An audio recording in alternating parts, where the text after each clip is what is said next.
Let's go to Dr. Malcolm Davis from ASPI this morning for his thoughts. Malcolm, good to see you. So do you think this ultimately sails through and TikTok is kicked out? I think it will. Look, I think everyone really does understand that TikTok is run by a company that's linked into the Chinese government, and under Chinese law, every Chinese company must give information to the Chinese government, including their intelligence services, the Ministry of State Security. So everything that happens on TikTok is being monitored by the Chinese government and the Ministry of State Security. Is this where, in your view, the American freedom of speech argument runs into a bit of a trap?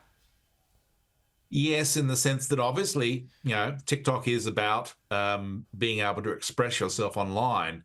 But if the information that the Chinese government can gather can be used against Americans to restrict the freedom of speech, in effect, TikTok is a tool to undermine freedom of speech. And furthermore, that application can be used to broadcast disinformation that actually undermines American democracy. So it's quite complicated. Okay, yeah. Interesting comments too from the TikTok Australia chief in the Australian Financial Review this morning, saying, hold your horses, don't ban it here in Australia. Do you think ultimately we'll go down the same path? I think we should. As I said, everything that happens on TikTok is monitored by the CCP and the Ministry of State Security. So Australian users need to be aware that whatever they're doing on TikTok is being monitored in Beijing. Any chance ByteDance breaks up in the US just to keep it there somehow, Malcolm?